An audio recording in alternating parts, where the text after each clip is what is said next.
Maybe we're all different, but we're still the same. We've all got the same blood running through our veins.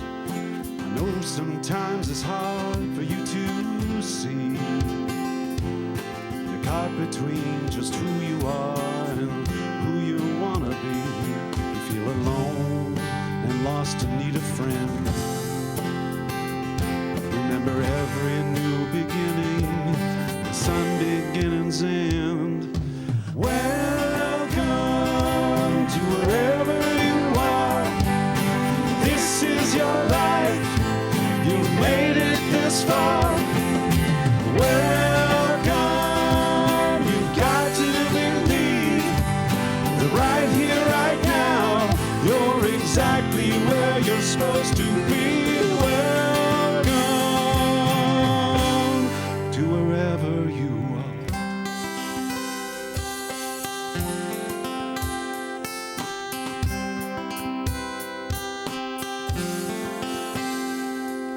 When everybody's in and you're left out, and it feels like you're drowning in the shadow of a doubt.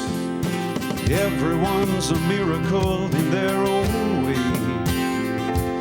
Just listen to yourself and not what other people say. When it seems you're lost, alone, feeling down, remember everybody's different. Just take a look around.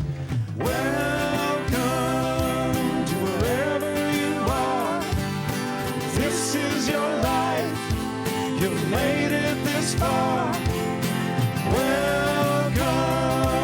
You've got to believe right here, right now, you're exactly where you're supposed to be. Be who you want. Be who you are. And everyone's a hero. And everyone's a star.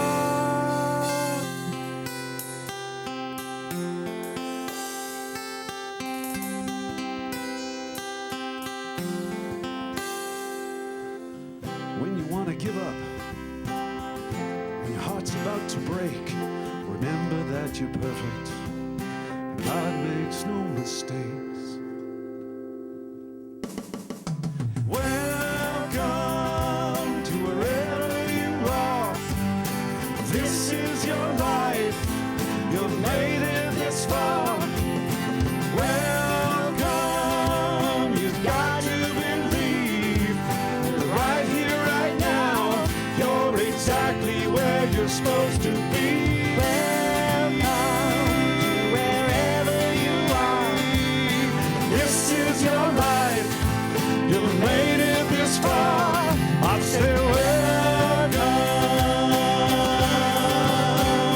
I say welcome. I say welcome. I say welcome.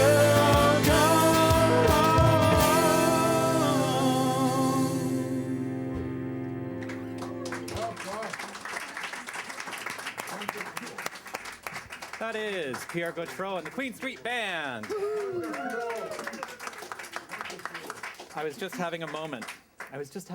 Do you realize that actually Yes. now? Okay, so one of the things that I am going to cop to is that we changed all the music this morning that we had planned on doing. And so this was a last minute addition. But you know what occurs to me? This is the song that played introducing me at my installation, which was almost exactly 1 year ago. Yep. It was on There are May no 25th. So in that regard, there are no mistakes. It seems absolutely perfect. I'm so grateful for the divine to intuit through all of us to create the perfect experience. So that's what we're here to do. We're here to create a perfect experience. How is everyone this morning? Yes, yes, yes, you are great. Welcome to the Center for Spiritual Living. My name is Jonathan Zenz. For those of you, I think I know everybody. Who's here for the first time? Anybody? Anybody here for the first time? No, so I know all of you, right? I'll be here for the first time if you like. All right, thank you for being here for the first time. It's wonderful that you brought your consciousness to this space to share with our collective consciousness, and so that we all contribute in a bigger way to the entire world. So a couple of things that I want to let you know about that we have going on here at the center. First of all, this Tuesday, May 21st, we have our women's group. What might we be doing at our women's group meeting? That's a secret. So if you are a woman and you would like to come to the women's group, that's at 7 o'clock this Tuesday, and you can be in on the secret, which she never tells me what's going on in the women's group. I'm just assuming that it's all above board. That's why we all go to the bathroom together. It's all yeah, That's way too much information for planning me. to take over the world. Oh, well, and why not? Quite frankly, I think that at this point, women should take over the world. So that's this Tuesday. Wednesday night is the final class of the Essential Ernest Holmes. This is the culmination of our educational year. And what a tremendous, tremendous book this has been to study. I didn't study it prior to teaching it, and wow. Just wow. So if you want to join us for the last class, even if you haven't read the book, you can gain a lot from it. So join us on Wednesday. That's at 7 o'clock here. Next Saturday is the yard sale for the cure. The yard sale for the cure, which we are participating in. We've got a lot of items that have been collected. If you want to continue to bring in more items, we are still collecting. When are we putting a cutoff on that, do you think? No. So, well, probably if they show up on Saturday morning, that might be a little rough for us. But it's okay. But Friday would be, if you can get your items here by Friday, that would be fantastic. It is a benefit to the center and also to the cure for breast cancer. So we both benefit, both organizations benefit from it. So please join us for that. Diane, where are you? I know you're, Diane has a truck. She's found a truck. What Diane needs, however, is some muscles to help load the truck. So if anyone can help out on Friday and Saturday with muscle power, please talk to Margaret Ann. I'm looking at here. I'm like, who are you talking to? Talk to Margaret Ann about that. We can make the arrangements for some larger items that need to be delivered here. I think including a couch. Yes? Yeah, maybe. Anyway, we could certainly use your help. All right, are you ready to take the prosperity plunge? Yes. This is what we're doing in June. The prosperity plunge is what I am calling this workshop. What it is we're going to be focusing on the 4 spiritual laws of prosperity by Edwene Gaines, since she is not going to be able to join us on June 9th as we had initially planned. Tuesdays in June, we're going to be covering everything that's in her book. We did get more copies of her book, The 4 Spiritual Laws of Prosperity. You can pick your copy up in the bookstore today. And I will start announcing this now. I'm going to invite everyone who is taking the prosperity plunge and will be with us on Tuesday the 4th to read the first law prior to class. It's just something I don't usually do. We usually cover it and then I have you read it afterwards. Read the first law prior to class. This is also a class that I am offering. There is no fee for the class. So please show up and bring your friends. Which is what Edwene always says. Show up and bring your friends, because there's no fee for the class. So we'll talk about that, and we'll talk about how you can engage your experience into a more prosperous experience overall. Remember, prosperity is not just about money. Yeah, there's going to be an option for people to be online as well. Yeah. I've got to build the infrastructure for that on our website, and I just haven't done it yet. But yes, that will be available to you. If you have stuff that you would like to store, we are renting out portions of our basement as storage space. You can talk to Helen about that. Also, you can still pick up your bookstore gift certificates up until May 31st. So check that out in the bookstore. Also, in addition to hosting the yard sale for the cure next week, we've decided that next week we're also going to paint our sanctuary. It's going to become this lovely shade of blue, the whole thing. We have all of the paint. If you are able to volunteer your time to come in and help us paint, that would be fantastic. Tony, do me a favor. Take this mic out of monitor 2. I think that's where that was coming from. Sorry, now that just took me out of my mode for a moment. So, painting. Next Saturday, we're going to be painting the whole sanctuary. If you have tools, i.e. rollers and trays and drop cloths and things that you would be willing to bring in, that would be fantastic. And if you're willing to come in and also paint with us, that would be awesome as well. Remember, the more people we have, the less time it's going to take. So I'm just putting that out there. If you'd like to paint the sanctuary next week, there is a sign-up sheet in the bookstore for that.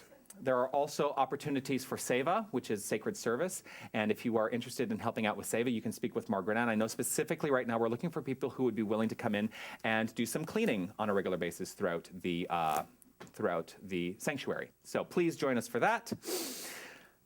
That's it. That's all I want to say about that. So, I need some water. I am hyper today, as opposed to, any other day.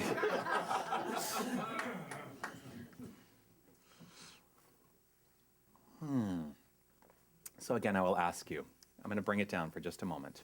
Check in with yourself right here, right now. What are you feeling right in this moment? How do you feel right in this moment? Right in this moment, this very moment, what you feel is backed by a belief that is creating your experience. So just check in with yourself. How do you feel? Do you feel good? I feel good. We come here every Sunday for one purpose.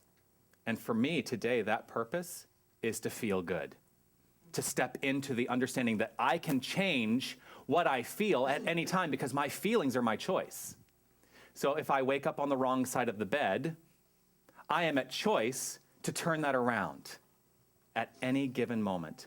It's up to me to do it. I'm going to come stand over here for a minute. Something's happening. It's the energy of the divine that is infusing this entire experience. Why are you hearing me now? This mic is hot. Really hot. It's this mic. It's probably this mic. Could be any number of microphones. It is. It's the energy of the divine. I'm just going to keep saying that, right? So we celebrate this concept. We celebrate this idea of love, of light, of joy, which are your choice at any time to invest your experience in. One of the things that has come up in Mental Muscle recently is, first of all, happiness is your natural state of being. We choose to be unhappy. What choice are you making today? Happy. Happy.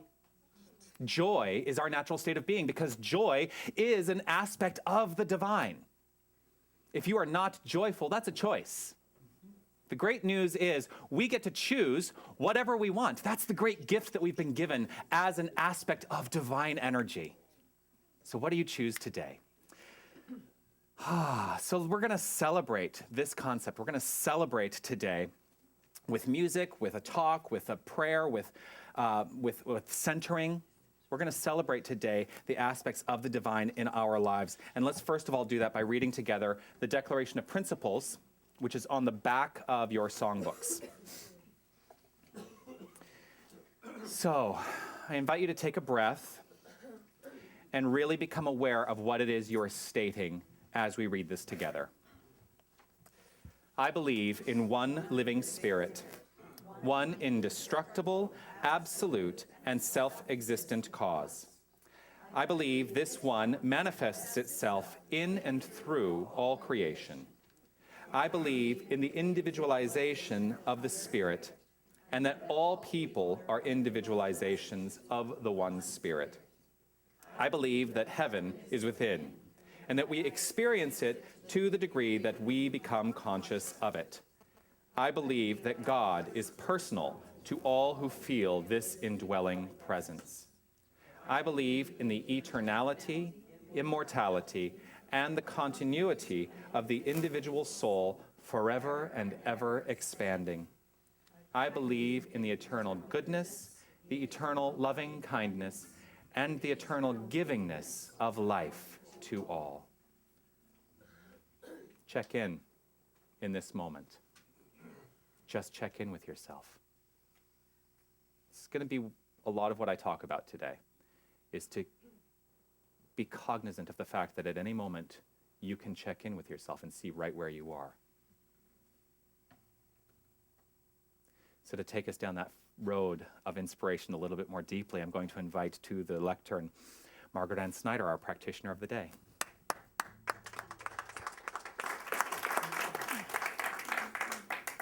Good morning, everyone, and welcome to this beautiful long weekend. And I'm not hyper. But on Wednesday morning, I did wake up to a thunderstorm, which I love. And then, of course, we had the earthquake, and it's been an eventful week. When I started my meditation on Wednesday morning, a thought kind of dropped into my sphere of awareness. And it was this thought: life knows what to do to live. Life knows what to do to live. And I got very excited about this because it seemed like a revelation to me. Its simplicity caught my attention. It just made perfect sense. Life knows what to do to live. And the fundamental nature of life is to live. It is what it is. And so life is. And from that meditation, I was called to, or drawn to, pick up the book that I bought last week here, The Art of Life by Ernest Holmes. And it is previously published as This Thing Called Life. And I would like to read a couple of passages from it to you. The artist knows that even though he has created something beautiful, it can be destroyed. His real and innermost satisfaction is not in the object, but in the subject, that thing within him which penetrates this mystic splendor of beauty itself. So it is with all our temporary creations. Empires may rise and fall, change and chance, the vicissitudes of fortune, the comings and goings of human events, the isolated dramas of our own experiences, the temporary or more or less permanent friendships in our lives, inevitably must give way to something bigger. You are greater than the sum total of the experiences you have had. Your supreme satisfaction will be in the knowledge that the law of life exists, that you are one with it, inseparable from it. We must then conceive of life as a presence so complete that the word infinite alone, with all it implies, is adequate to express it. There is a universal wholeness seeking expression through everything. We are calling it simply life. The religionist calls it God. The philosopher calls it reality. Life is infinite energy coupled with limitless creative imagination. It is the invisible essence and substance of every visible form. Its nature is goodness, truth, wisdom, and beauty, as well as energy and imagination. Our highest satisfaction comes from a sense of conscious union with this invisible life. All human endeavor is an attempt to get back to first principles, to find such an inward wholeness that all sense of fear, doubt, and uncertainty vanishes. Our greatest satisfaction lies not in the fact that we can use this life principle, but in the realization that such a power exists and that we are one with it. And if you'll hang on, I have another page that really caught my eye. This is what is meant by the words, I am. Life says, I am this and I am that. And immediately this and that appear, begin to take form according to law. Life always works in accord with law. It is intelligence plus law. It is law plus conscious volition. It is law plus will and choice. Life works by direct affirmation. There is no other way for it to work. This is why we are told to be still and know that all things are possible to God. We are told to affirm positively, to assert, to declare this truth in the face of all apparent opposition, to claim abundance in the midst of poverty, to affirm health in the midst of sickness, to decree joy in the midst of sorrow, and to announce the kingdom of God here and now. Why are we told to do this? Because this is the way life works. It knows nothing about discord or fear. It forever sings the song of being its own being. This song bursts forth from the joy of its own inner wholeness. We too could become part of this celestial choir if we knew how rightly to affirm life. What is it we're going to affirm? We are going to affirm that life is good. We are going to do this even though everything we see and touch seems to contradict the allness of life. We are going to be still and know that our being is derived from pure spirit, that God himself is our host, and that we are not among strangers on the shores of time, but divine beings, guests of the kingdom of good. And so it is. And I had an affirmation.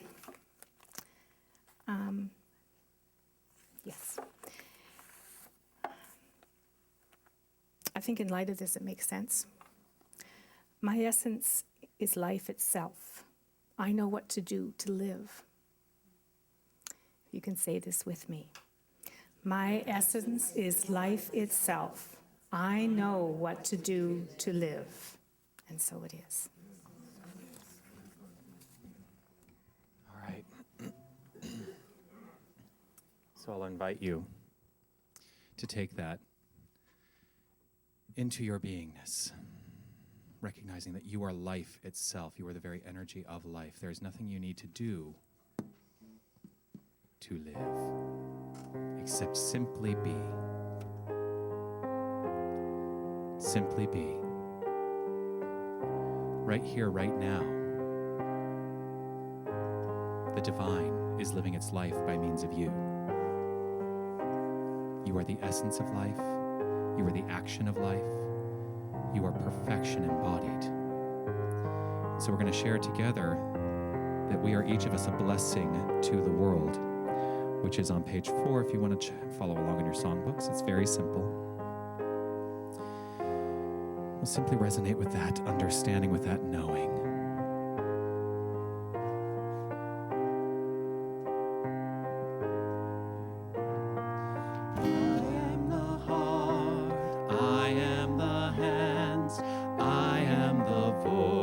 Of spirit on earth, and who I am and all I do is a blessing to the world.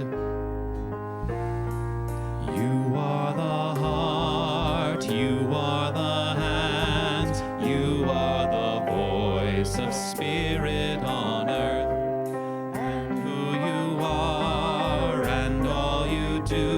Is a blessing to the world.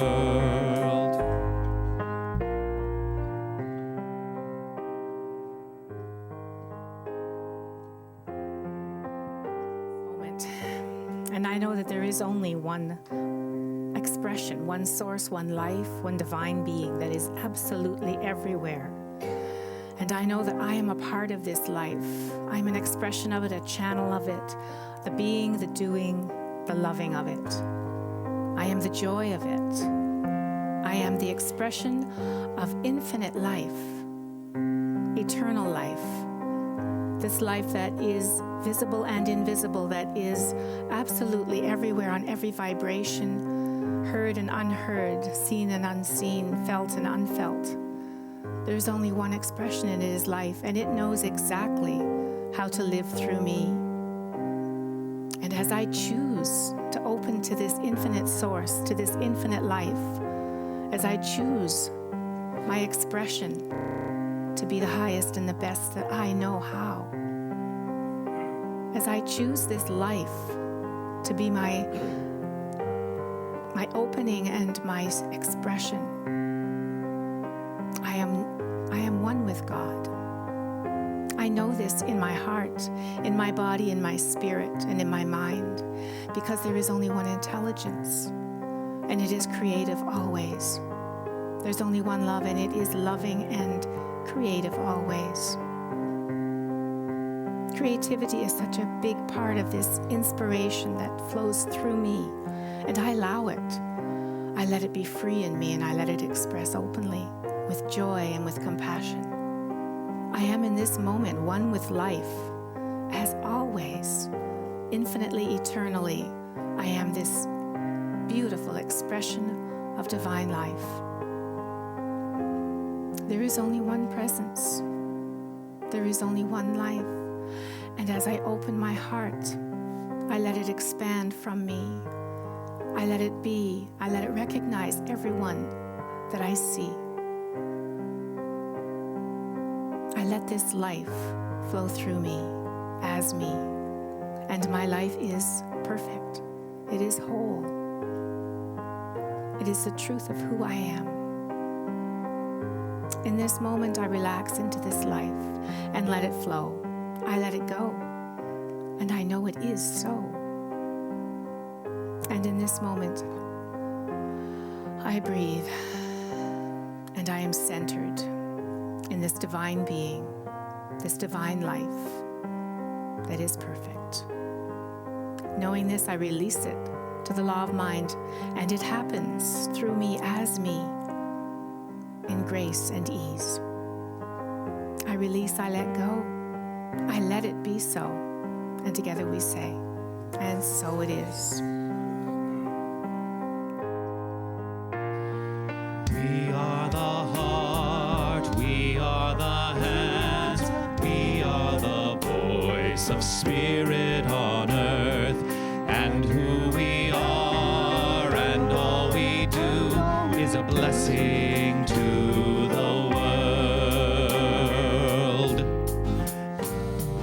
We are the heart, we are the hands, we are the voice of spirit on earth, and who we are and all we do is a blessing to the world, to the world, to the world.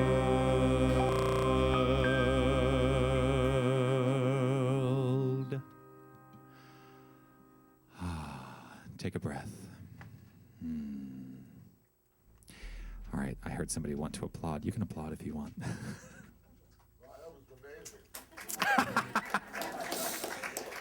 I am so grateful to you, Margaret Ann, for the brilliance that you bring to this community. Thank you for that. Thank you for that. It was wonderful.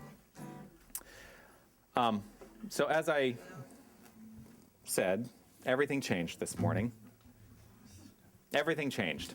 And one of the things that got brought up during our rehearsal is this.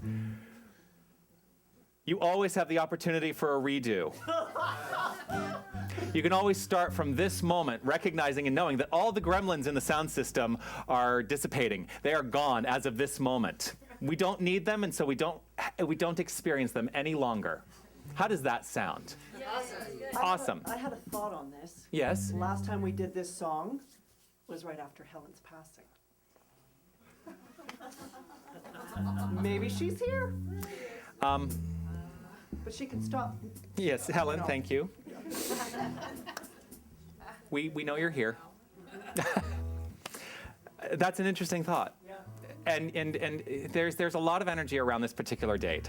There's something about that's going on today. Do you feel it? I mean, there's something going on today, for sure. What do you need? We can deal with it. You good? So, Aaron, how are you? Do you want the volume down in the bottom or It's in channel 1. Pull it back in channel 1. So we're just going to deal with this in front of everyone. And why not? Let's try it. It's Because- the romance of it all. Because life is full of redos, and every moment you have the capacity to start from scratch. And so we're going to start from scratch right here and right now. We're going to allow the band to take it away with Aaron Hughes singing Into the Mystic.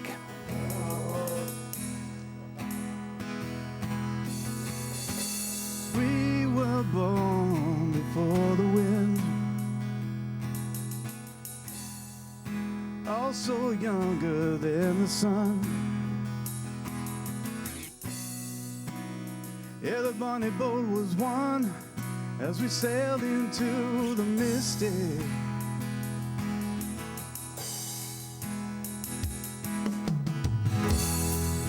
Hark now, hear the sailors cry.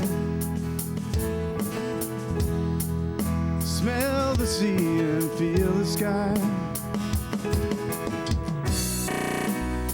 Let your soul and spirit fly and sail into the mystic.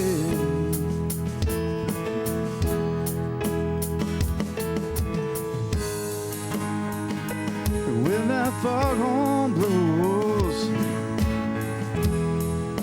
oh, I will be coming home. When that foghorn blows,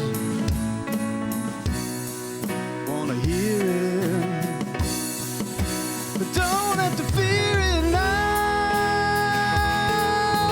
Rock your gypsy soul, just like way back in the days of old. And together we will flow as we sail into the mystic.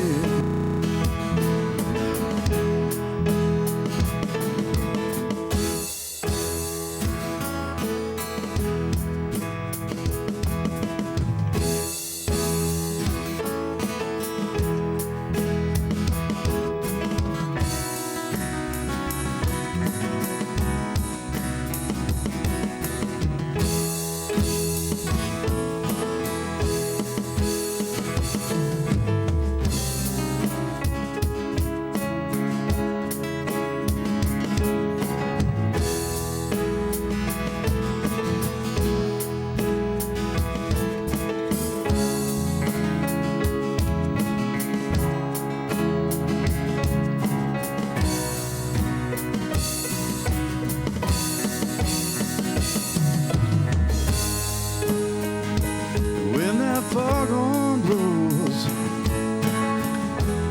oh, you know I will be coming home. When that foghorn blows, I wanna hear it, I don't have to fear it.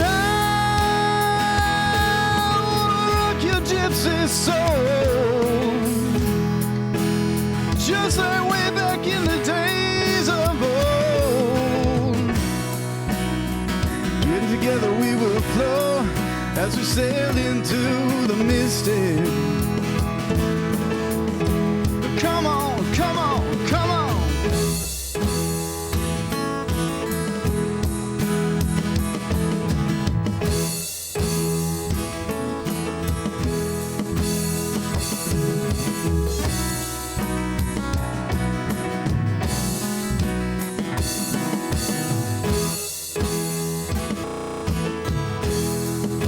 It's too late to stop now.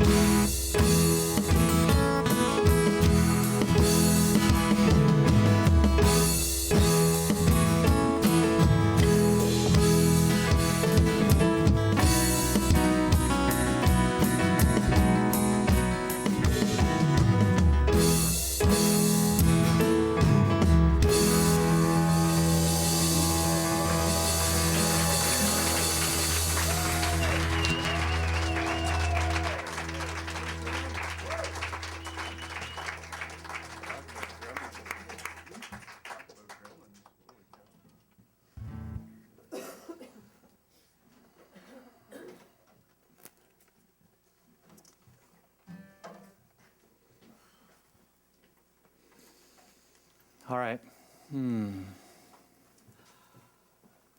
Everyone breathe. Just take a moment to focus on the breath. Allow in this moment the recognition and the understanding that at any moment you can bring yourself back to perfect center. Allowing yourself to simply focus on the breath. Allow yourself to step into that place of relaxation. Allow any tension to simply melt away.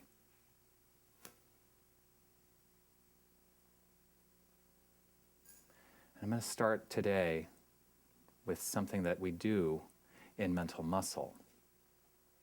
From this perfect place of centered awareness, repeat after me.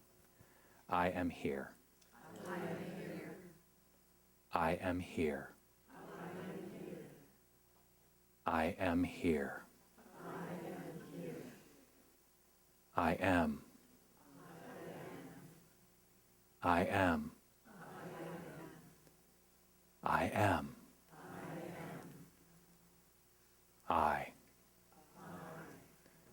I. I.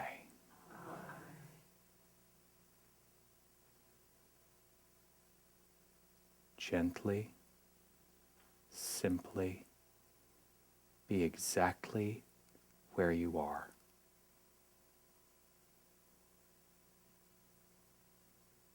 Let go of anything that has preceded this. Let go of anything that you anticipate. Just simply be present right here in this moment.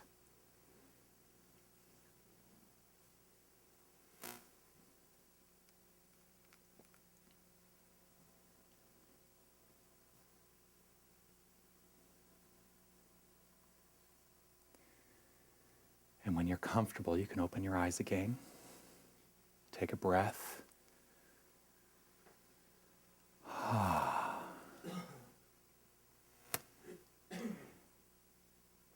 We are here.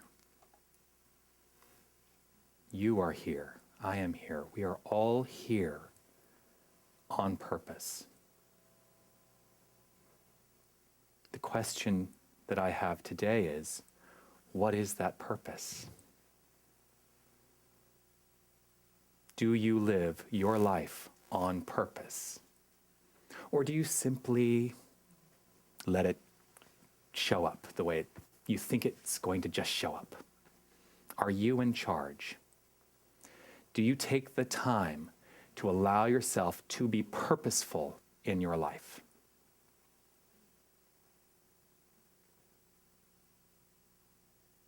I fear, well, do I fear? I don't know. It's not really a fear. I think far too frequently we step into this idea that we have to take things as they come. And the truth is, we don't. We don't. Things show up in our experience, and we tend to allow them to take us off track. You notice? It's a different thing today. A really different thing today. We can allow, I can allow my hyperactivity on a Sunday morning to take me off track, right, Brian?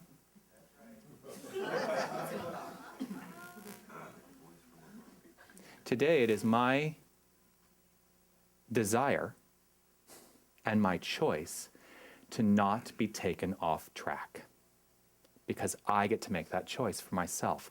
That is me stepping into purpose for this moment. Right in this moment, I step into purpose.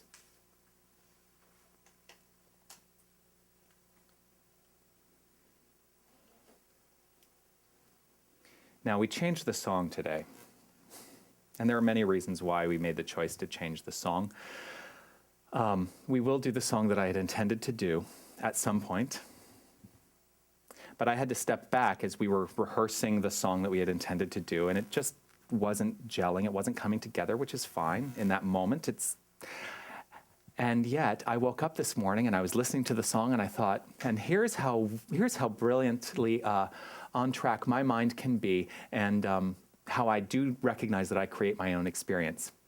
I just kept thinking, today is not the right day to sing this song. First of all, I wanted Stephen, this is how Stephen is now. I wanted Stephen to be here for it. And I know he's watching online, so I apologize, because he was very excited that we were going to do this song. I apologize, Stephen, that we're not doing that song today, but I want you here for it. But I had to trust that what was going through me today was exactly the right answer. And yet it's the answer that I created in my own mind for the perfect experience of what today needed to be.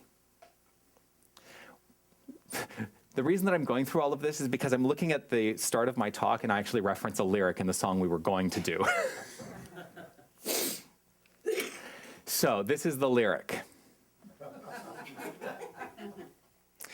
And then I will question, those of you who are here for rehearsal, you don't get to answer this, but if you recognize this lyric and you can tell me which song it's from, then you can get excited about when we actually do this song. The lyric is this: nothing you can do, but you can learn how to be you in time. It is the Beatles, yes. There's nothing you can do, but you can learn how to be you in time. How many of you are learning how to be you? And how is this journey for you? Is it awesome? It's coming. Okay, so here's, see, I kind of had a feeling. It's getting there. It's awesome. You know, one of the problems that I actually have a problem with this lyric. Listen to it. Nothing you can do, but you can learn how to be you in time. When is that time going to be? It's now. This is it. This is it. Right now.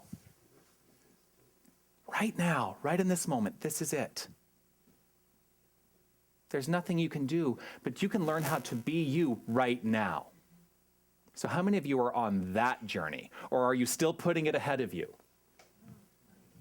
It's just something to consider, because I think we have a tendency to think that we're going to get there someday. We're going to be enlightened someday. Sometime out there, it's going to be the time when we get to start living our life. This is it, folks. Right here. Right now. This is it. What I have a tendency to do when I get into that frenetic time of looking ahead to the future is looking and thinking, oh my gosh, that's the destination that I want to get to. I got to get, it's like, there's the goal, right? And goals are fine. I want to be very clear. Goals are great. In fact, I believe very firmly in goals. But if they take you away from living in the moment, rethink the goal.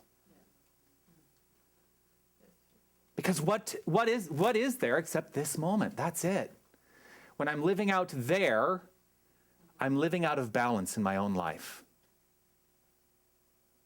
And so I step back and I say, allow myself to come to that centered place, which I have the choice to do at any time. So what choice do you make right in this moment? See, and again, I'm going to say, check in with yourself. Where are you right now? Are you uniquely you right in this moment? Are you uniquely you right in this moment? And this is honesty time. Are you being the you that is uniquely you? Yes, there is a structure to this sentence. Are you being the you that is uniquely you, or are you being the you that somebody else expects you to be?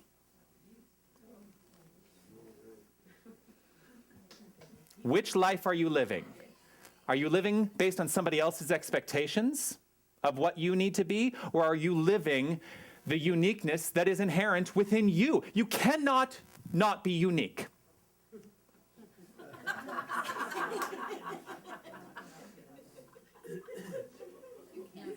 You can be unique. You are unique. There is no one who is uniquely you. There is no one else who is uniquely you. You are. Check in with yourself. Where are you right now? Ask yourself the question, who am I? This is a very different talk for me today. It's a very different style of talk today. Mostly because this is the question that I've had to answer for myself today. Who am I? Why am I here? What is the purpose of all of this? Why do I experience life? Where am I right in this moment? We do ourselves a world of disservice if we let our own uniqueness go, feeling like we have to live up to somebody else's expectation of what we need to be. I need a tissue. Excuse me. I'm walking out of frame. Hello.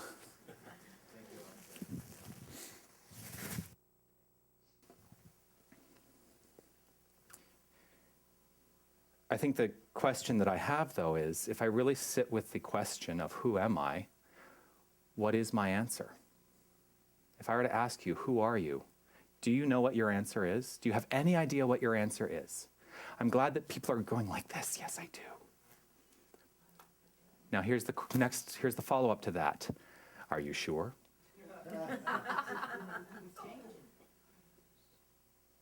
Are you sure that's who you are? Or is that who you've decided to be in this moment? Which is then, of course, who you are in this moment. But who are you? And do you, this is then the next thing, do you, in your own recognition of yourself, separate yourself from the understanding that if I look at you and say, you are God, which really is the only answer to who are you? Ah, whoa. That's the only answer. Carmen, who are you? God. There you go. Now we can hear now, and I want to be very clear. You know, there are a lot of people who may come into this experience of Sunday service in this particular venue and say, "Wait a second, they say they're God?" Yeah. Are we the allness of God? No. Are we the infinite? No. We are uniquely experiencing life as an individualization of the infinite. But there is no separation, and the degree to which you believe there is separation between you and the infinite is the degree to which your life may be falling apart around your ears. So when I ask you the question, who are you? The only answer ever should be, I am. Or maybe just, I am. That's even the next place I go. It's why I say, I am here, I am here, I am here, I am, I am, I am, I. Paring it down, getting back to the basic understanding that there is an energy that is flowing through you, first of all, that is always in balance. No matter what you're experiencing, that energy is always in balance. It cannot, here we go again with my double negatives, it cannot not be in balance. It is always in balance, no matter what, 100% of the time. So, are you allowing yourself to flow in the balance of it?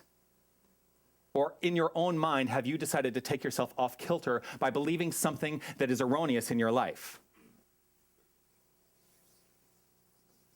I'm going to go there again. Check in with yourself right in this moment. You see how frequently we can forget to check in? This is really my ministry. As much as I get up here and I'm excited and I wave my arms around, and it's funny, a lot of the stills when we post these videos to YouTube, my arms are always like this. Whenever they come up with the thumbnail, you know, to post, my arms are almost always like this. I get very enthusiastic about this. And yet, I still have to stop myself and check in and come to my own place of center. Recognizing that who and what I am right here in this moment is perfect, it is whole, it is complete, it is unique. What do you bring to your own experience? Do you bring erroneous ideas, or do you bring only ideas of the divine? Now, that's actually an erroneous concept, because all ideas are ideas of the divine, but you get to choose the ones that work for you. So, bring your own uniqueness to the table. I think we have trouble knowing sometimes what our uniqueness is,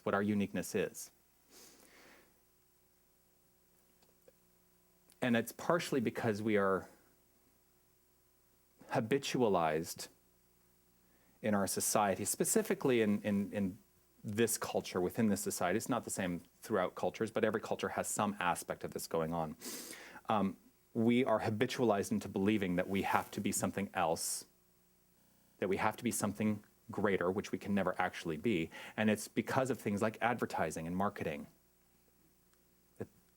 If I just get that, it's going to make me better. If I wear the right cologne, then everybody's going to be attracted to me. If I have the correct hairdo, I will feel better going out and everybody will be attracted to me. That's really what it boils down to, isn't it? Are people going to be attracted to me? You know, they basically say, we're also living within this paradigm of, you must be like this person, you must be like this celebrity. We look up to celebrities. Why? Really, why? Why do we look up to celebrities? Because we see them a lot. I think we live with this erroneous idea that our life will be more fulfilling if we have what they have. And yet, you're in charge of fulfilling your own destiny, of fulfilling your own life. Check in with yourself right now. Check in. Where are you? Who are you? What are you experiencing? What do you feel?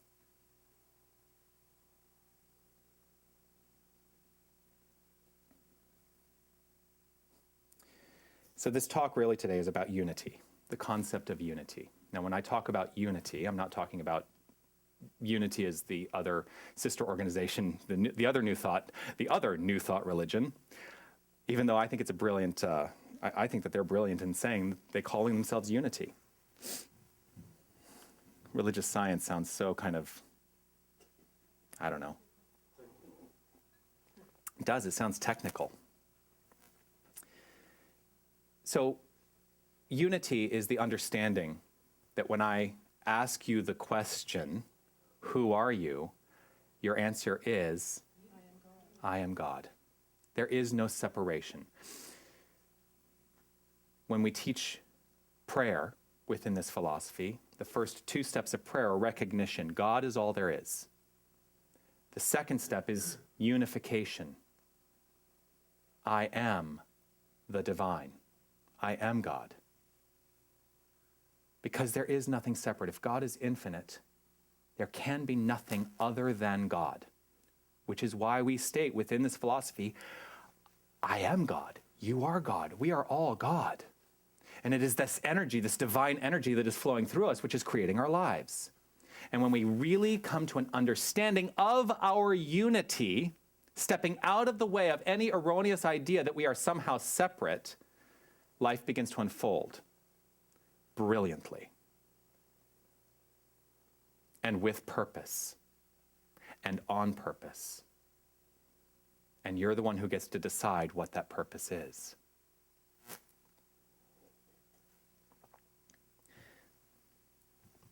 But this idea that somehow that cologne will make me more attractive, or emulating this person, this celebrity's lifestyle is going to make my life more fulfilling. Those are erroneous ideas. Because in stepping away from our own uniqueness, trying to emulate somebody else's uniqueness, we are creating discord, lives out of balance. Ernest Holmes writes, unity does not mean uniformity. Unity does not mean uniformity. Our unity with other people does not mean that we must think and act as they do. And yet so many of us, and I'm guilty of this in my own experience, so many of us try so hard to try to be that. Especially when I was in the acting profession, it was always an erroneous idea to think, I want to have that type of career. I want to have that kind of success. And I really became a better actor when I stepped back and said, wait, I am uniquely me. And it's really because of this teaching. When I came into this teaching, my whole acting career turned around. I turned into a very different person, which is why I did that workshop. For 9 weeks, we took 1 week off. It was an 8-week workshop. Over the past 9 weeks, over the past 9 weeks, I have watched people come to a deeper understanding and expression of their own unique gifts and talent. It was so amazing to watch the transformation of lives happen. So amazing. People who are stepping into their fear place and saying, there is no need for me to fear. I can trust. Through the process of learning some of these skills that, I learned as an actor, I believe, and I think that they would agree with me, these people who are participating really stepped into a greater expression of themselves. And it wasn't about playing a role. It was about understanding that coming to an authentic place in their own lives is all they ever need do. And there was some real authentic expressions happening when they showed their final projects yesterday. People singing, doing monologues, stand-up comedy. Yes, stand-up comedy. I'm not going to point out who did stand-up comedy, but I will tell you that that person was brilliant and had us all rolling on the floor. It was awesome. So what is it going to take for you to step in to being uniquely you, without consideration for anything outside of yourself telling you what to do or what to be? What is it going to take?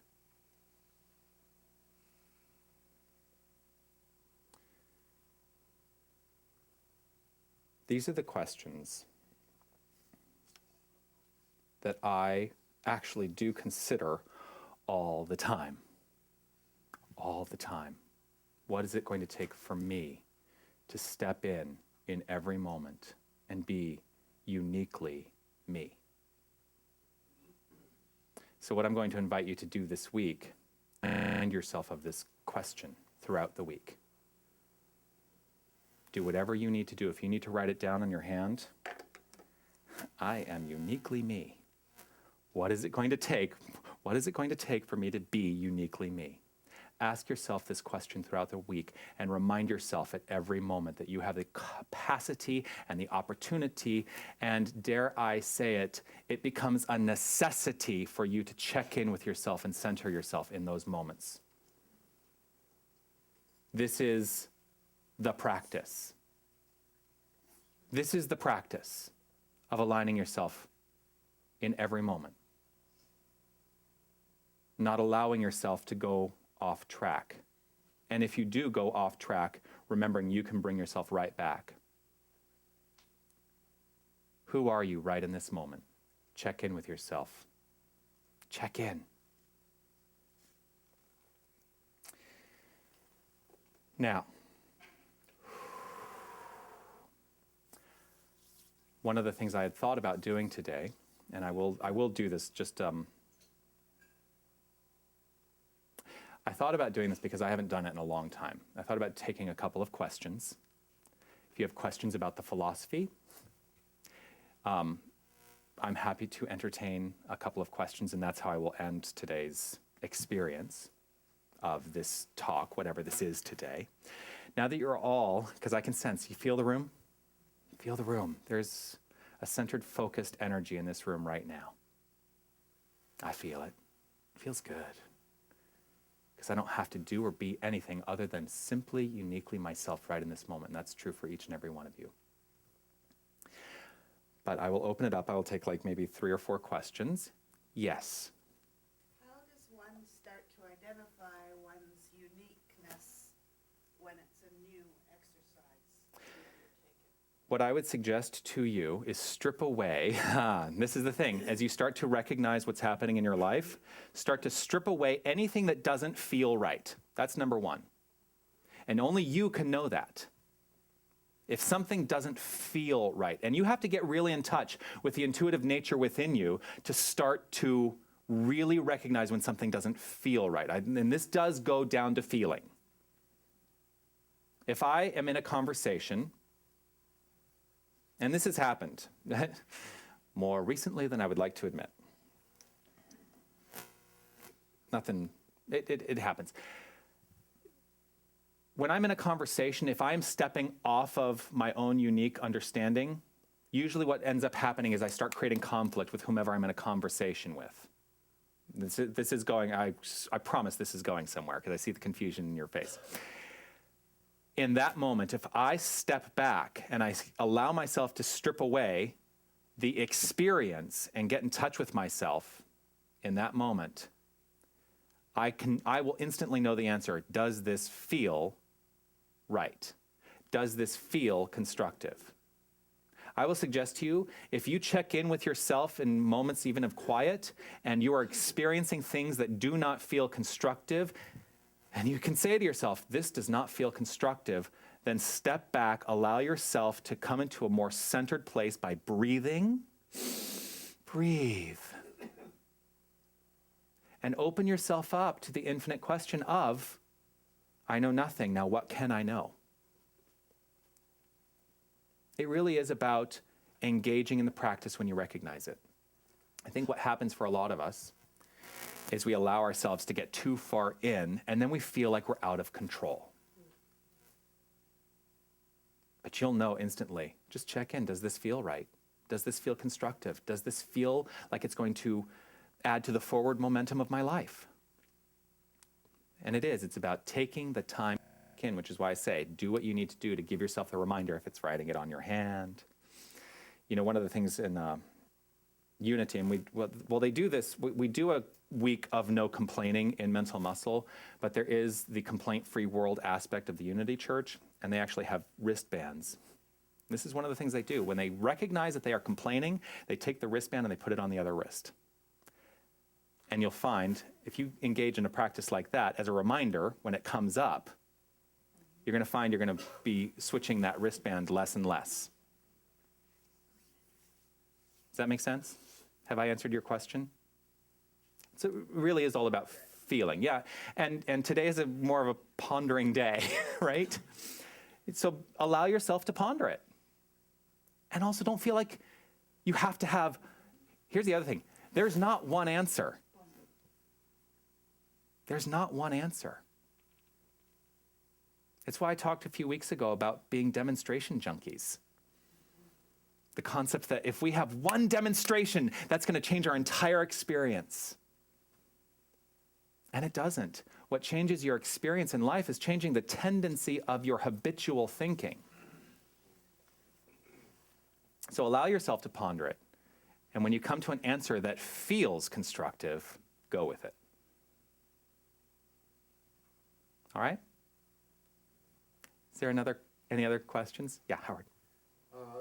How does one make the distinction between these two concepts? One, if you continue to do what you've always done, you continue to get what you've done before. Mm-hmm. Second concept, about the guy who was an inventor of soda pop. He invented 1 up, 2 up, 3 up, 4 up, 5 up, 6 up, then he gave up. If he'd have hung in there, 7. So the distinction between those two ideas.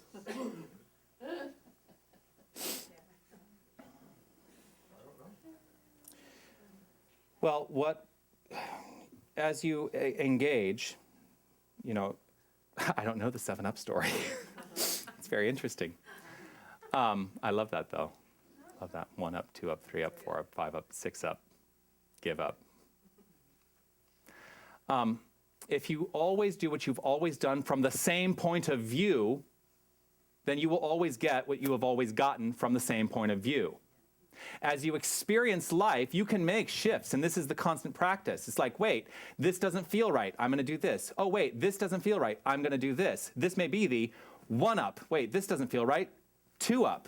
As you make the shifts in your life and you rehabitualize the thinking, as it unfolds, you eventually will hit 7 up. I've never thought I would ever do a talk where I would say you would hit 7 up. But it is about shifting the thinking as you recognize it. That's the thing. As you recognize the erroneous thinking, as you recognize it and it comes up for you, recognize it. And recognize that you have the choice to either continue it or to stop it. The problem. And it is a problem. You know what? It is a problem. The problem is we've been habitualized into thinking that we are out of control. I'm a little bit out of control right now. No, I'm not. I'm actually perfectly in control. We have been habitualized into thinking that we do not have choice. Everything we do, everything we experience, everything that comes into our experience is a choice. And don't be afraid. Here's the other thing. Again, because if you wanted to jump from 1 up to 7 up, you may not have rehabitualized your thinking. If you do your prayer for 7 up, and you create 7 up, but you have not rehabitualized your thinking along the way, the 7 up is going to dissipate, and you'll be back at 1 up real fast. Does that make sense? Because I know and I love the fact that we can demonstrate at the level of our ability to know, and we can do instantaneous demonstrations in our experience by praying. But it really, for me,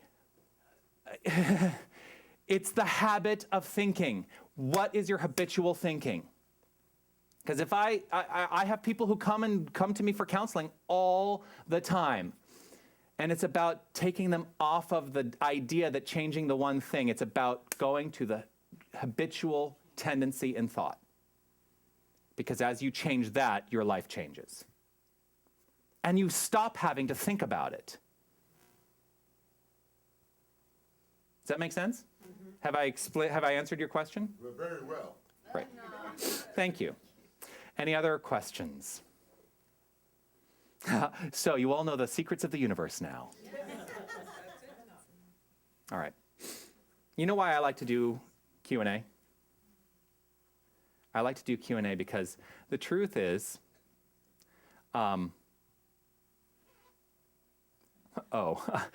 sorry. The stream dropped. I'm apologizing to everybody online. I'm seeing this note from Tony now. Apparently the online streaming dropped, and we're back online now, so I'm apologizing to everybody online for our stream going offline. Here's why I like to do Q&A. Because as I've grown through my life, and I'm now 40 years old, I can look and say, very, very strongly, I know what I know. And you who've been in class with me will have heard this before. I think I've even said it in Sunday service. I know what I know. Here's the truth. I also know what I don't know. The great news about knowing what I don't know is that I can say, oh wait, I don't know that, and I can go learn about it. What I don't know is what I don't know.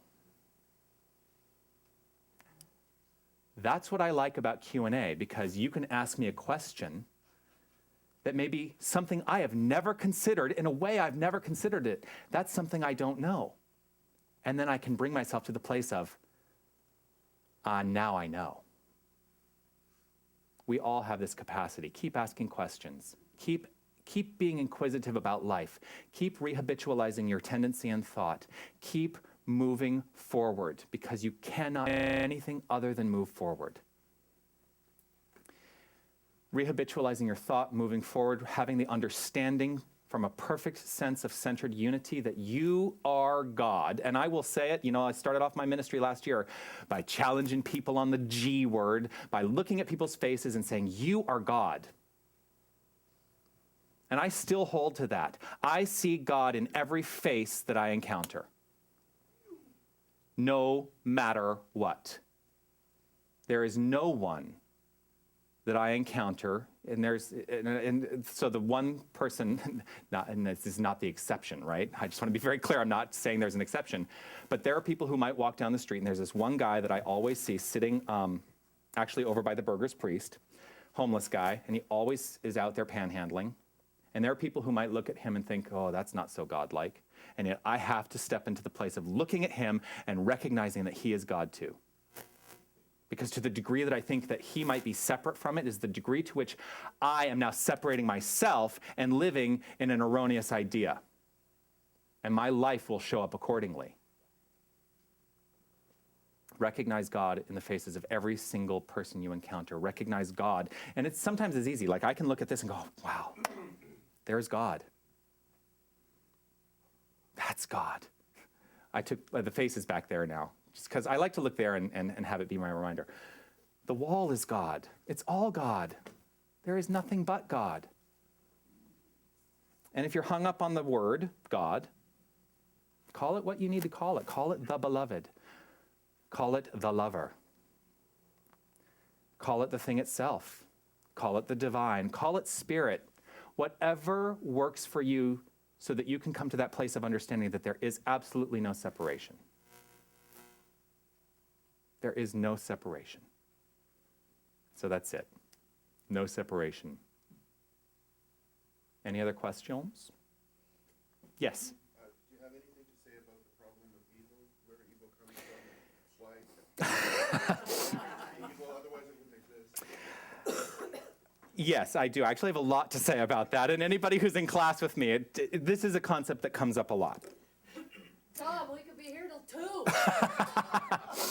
No, so I will very quickly explain the concept of evil.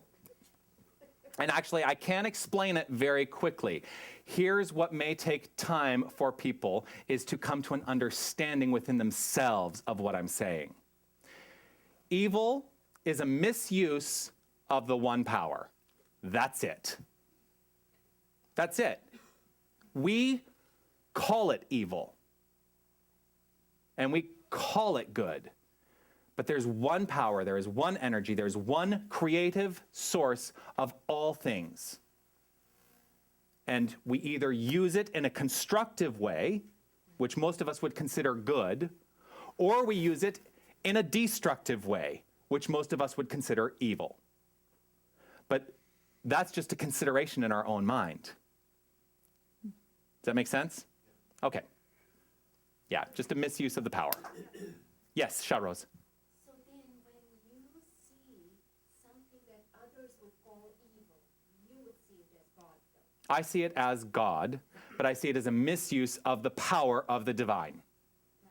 And yet you are still present to it being God. I absolutely am. Because to the degree that I am not present to those things being God, again, like the homeless man, if I've separated myself from that experience that is destructive, not recognizing it as a misuse of the power, or believing that there is some other power, there is no other power. That's it. It's a misuse of the one power. And the degree to which I do that, the degree to which I now do not believe that I am the divine as well. Any other questions? Yes. When did God or Spirit come into existence? Okay, so this is a very philosophical answer that I'm about to give you. There is no when. Time does not exist in the mind of God. Time does not exist in the universal. Time exists only as a construct of our experience so that we have a way of measuring our experience in this form, in this plane of action. So God is infinite. There is no then, and there actually is no future, and there is no past. This is the thing that a lot of people go, wait a second, I can't wrap my mind around that. But we only experience past and future in this plane of existence. And it only can exist in the world of form, which is part of the divine action of God. But if you go back it up to the universal idea, there is no time. So God never started. God always has been. Now, can I go back even further from that and really explain what is God? It is universal consciousness. It is an energy.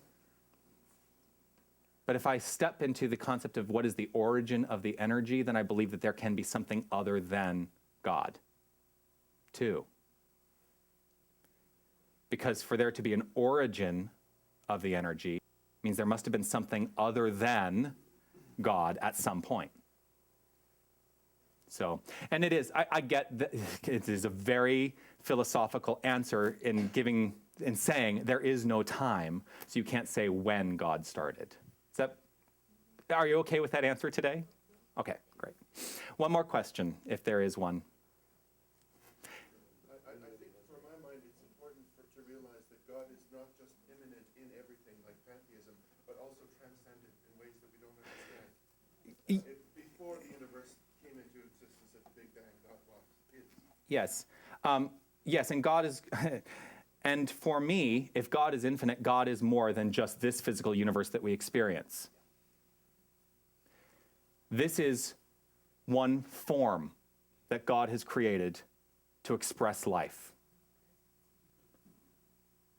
God is beyond this physical universe. God has to be, because God is infinite. So yes, and it is transcendent. And when we, it's actually funny that, Helen got brought up today, because there was a lot of, obviously there's a lot of heartache around when somebody transitions and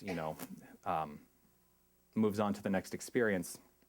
And I know that there are people who have experienced that recently in their own lives, that they've had people close to them move on to the next thing. The truth that I hold to is the understanding that no matter what, that unique, individualized personality doesn't just dissipate into nothingness. It's still part of the infinite and still fully orbed in the infinite. And somebody's knocking on the door. Maybe it's the infinite. And so it is the infinite. Brilliant. So as the infinite, so when somebody transitions into the next thing, they may move on to some other plane of action that isn't even of this universe. So it does. God transcends the physical. God transcends anything that you think you know. And the more I try and talk about it, the more I limit in my own mind the idea of God. Because I cannot talk about the infinite without limiting it. But it's fun to try. And it's fun to have this, it's fun to think about these things. I find it fascinating and fun. Anyway, I am going to wrap it up now, though, because we are at 15:15, and I want us to all go enjoy our long weekend, as much of it as we have left. I want to thank you all for your questions today and for your willingness to, have a different experience of my talk today. Because I think many of you will probably say, yes, this was a very different kind of experience today. Yes? Yeah. Because I don't want it always to be about me bouncing off the walls and saying, this is how you should think. That's up to you. It's entirely up to you. But I like to ponder. I like to go to that pondering place once in a while. On that note, one of the things that I may be doing in the fall, starting in September, I'm thinking about doing a meditative Wednesday night service. Just putting it out there as an idea in mind. I don't know exactly what that will look like. And the good news is I don't need to know what it looks like at this point because it will demonstrate itself perfectly. So there we are. All right, let's move on. Thank you all very much for your time and for listening to me. We're going to do our offering now. And as you hold what it is you have to offer to this center, your gift, your tithe, whatever you want to call it, one of the things that is going to become very apparent when I teach the prosperity plunge, which is what I'm calling the class, the prosperity plunge, one of the things that's going to become very apparent is that money is just an idea. And money is a limited idea. And when we step into the understanding that our prosperity is unlimited, we will create not only more money, but more joy and more love in our lives. So as you have what it is you have to offer today, please recognize that the act of giving is a spiritual practice, and I am grateful to each and every one of you for engaging in it today. Let's read together the divine givingness statement on the back of our songbooks. With this understanding. I know that God is the source of all supply, and that money is God in action. I know that my good is here now. I claim an abundance of money to spare and share. I know that true prosperity includes perfect health, perfect wealth, and perfect happiness. I bless all that I have now, and I bless the increase. I give thanks for this good. I know that my gift today goes forward to heal and bless. I joyously contribute to the vision of this spiritual center and know that it returns to me multiplied abundantly. And if you turn to page 29 in your books, we're going to sing I Love by Pierre Gautreau.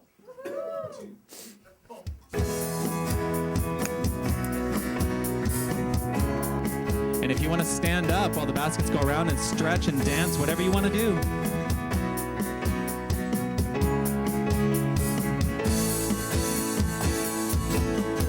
I live, I breathe, I give, I receive, I laugh.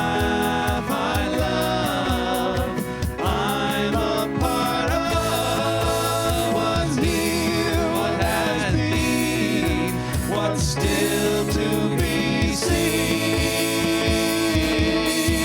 I live, I breathe, I love, love, love.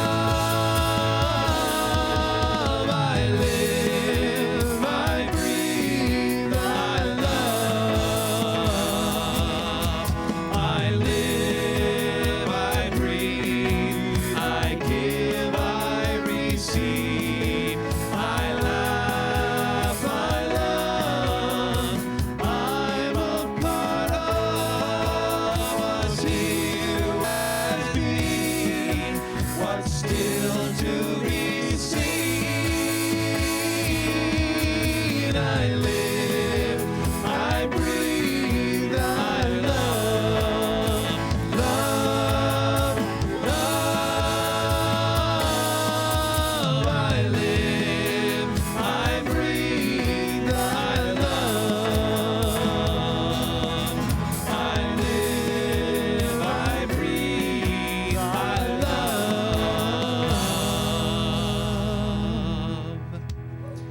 All right, I will invite Margaret Ann to do a blessing over the offering.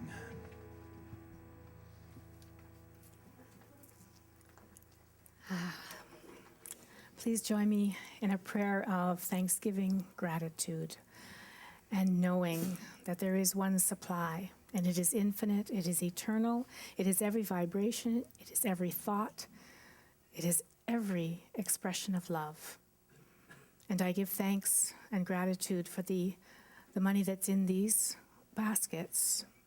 And I give thanks and thanksgiving and gratitude for every person that gives of their time and their talent and their love and their joy, their expression of infinite selves, their beautiful selves, their beautiful expressions.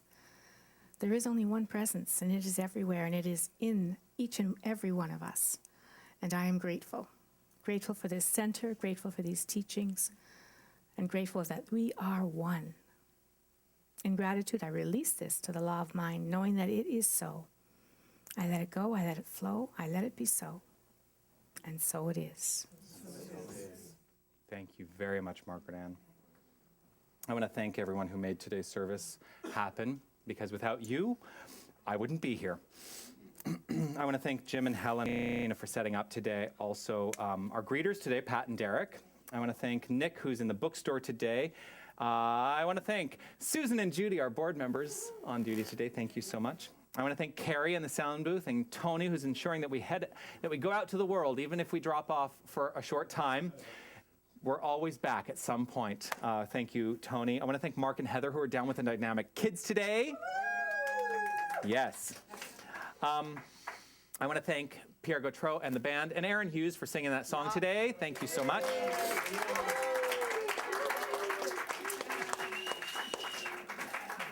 I am eternally grateful to our practitioners. I want to thank Margaret Ann for your work in consciousness today. Thank you. And I want to thank each and every one of you for being here today and for being open to receive. That's the most important thing. So I'm going to do it again. Check in. Where are you? How do you feel? Allow yourself to be perfectly centered right in this moment and know that you can go there at any time. And as we go there, we can step into a deeper understanding of the divine in our lives. We can step into a deeper expression of the divine as life expressing perfectly through each and every one of us.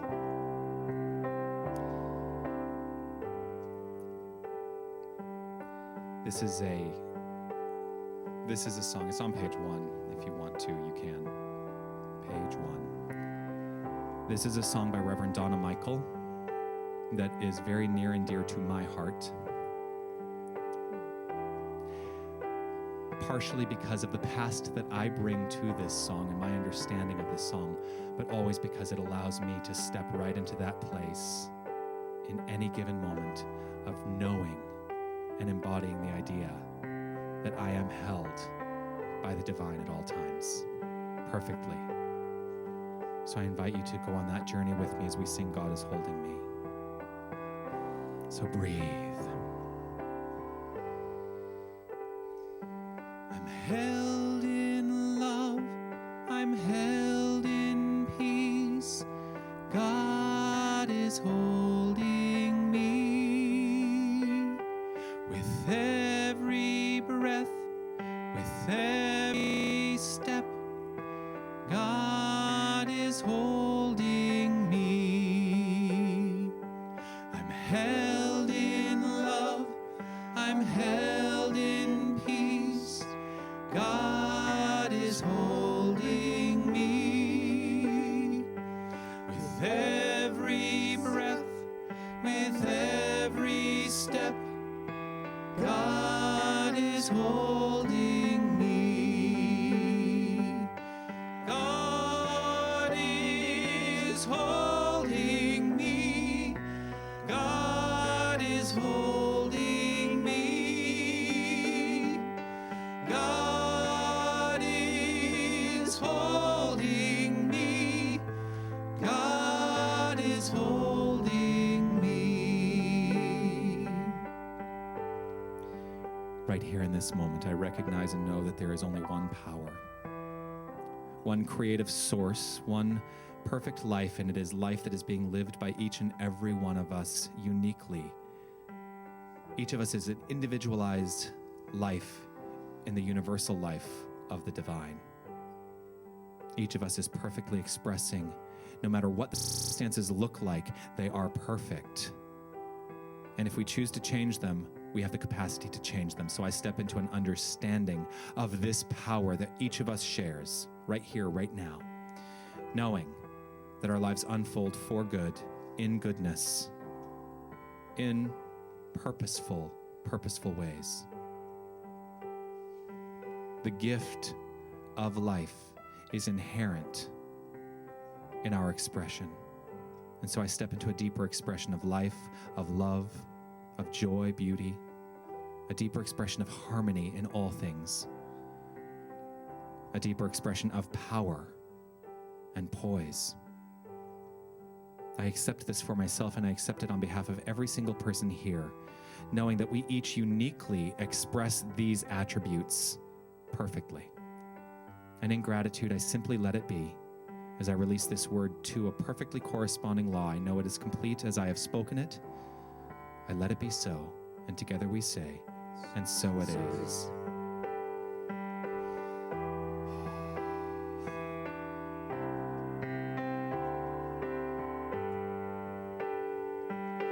God is holding me. God is holding me. God is holding me. God is holding me. I'm held in love. I'm held in love. I'm held in peace. God is holding me with every breath, with every step. God is holding me. God is holding me. God is holding me. God is holding me. God is holding me. God is holding me. Repeat that last line. God is holding me. One more time. God is holding me.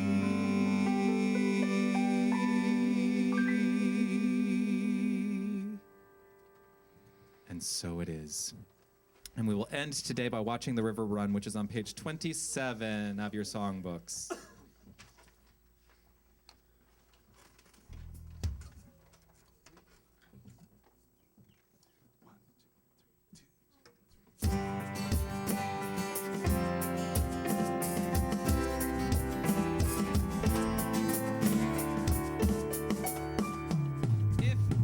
If you've been thinking you're all that you got.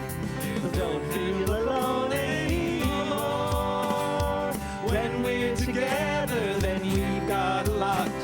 'Cause I am the river and you are the shore. And it goes on and on, watching the river run further and further from things that we've done, leaving them one by one. And we have just begun, watching the river run, listening and learning and yearning to run, river, run.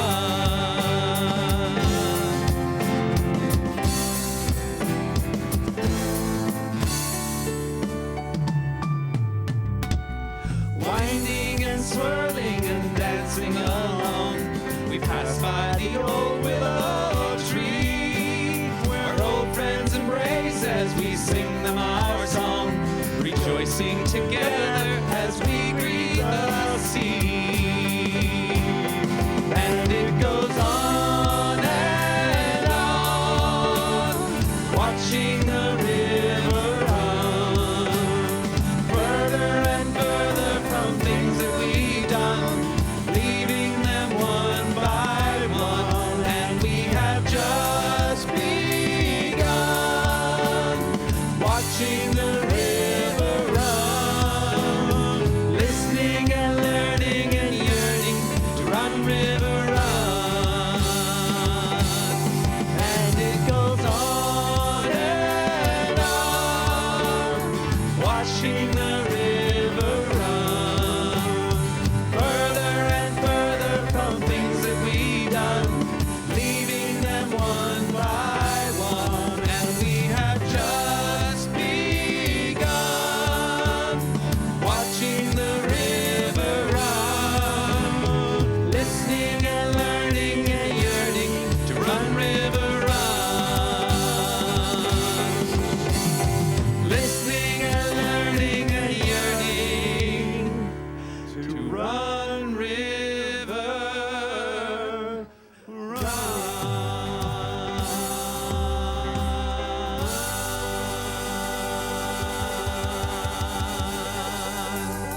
Have a great week, everyone.